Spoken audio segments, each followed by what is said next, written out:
भारत एक मरा हुआ देश है। हमारा जो अस्तित्व है वो पोस्थुमस है, मरने के बाद का है।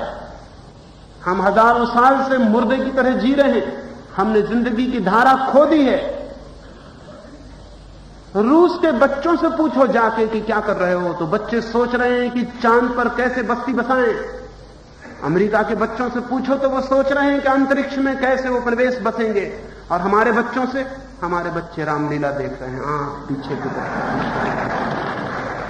राम बहुत प्यारे हैं, लेकिन रामलीला देखकर जो कौम रुक जाती है वो मर जाती है।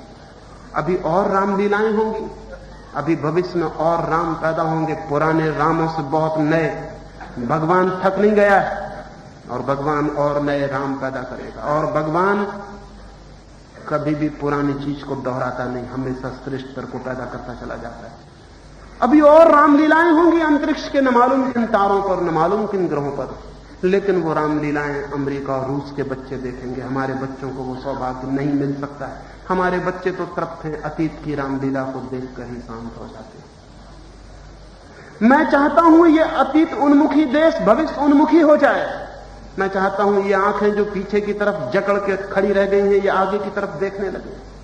भगवान ने बड़ी गलती की है कि हमारी आंखें आगे की तरफ लगाई। अगर वो चैथी पर पीछे लगा देता तो हम बड़े खुश होते, क्योंकि आगे हमको देखना नहीं, हम तो पीछे की रास्तों की उड़ती धूल को देखते। उन रथों को जो निकल चुके, उन कथाओं को जो हो चुकी, वो सब जो हो चुका वही हमारी आंखों में है। जो होने को है वो हमारी आंखों में नहीं।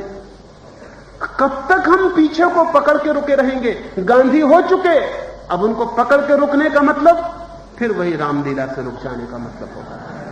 नहीं, हम और गांधी पैदा करेंगे, हम और राम पैदा करेंगे, हम और महावीर पैदा करेंगे। हमारी आत्मा चुक नहीं गई, हमारे पास अभी पैदा करने की क्षमता बहुत।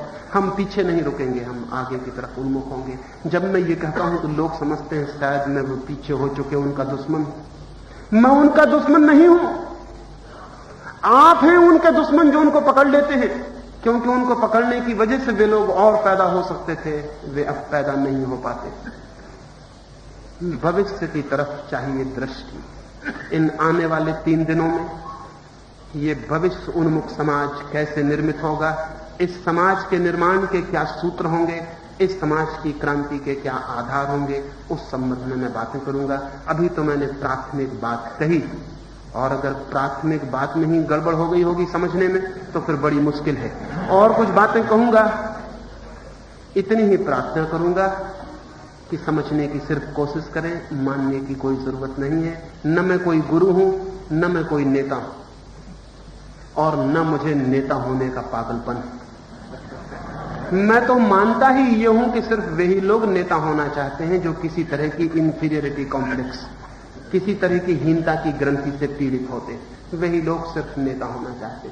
और नेता होना इस मुल्क में अब इतना सरल है कि कोई आदमी अब नेता नहीं होना चाहेगा। एक छोटी सी कहानी और अपनी बात पूरी कर दूंगा।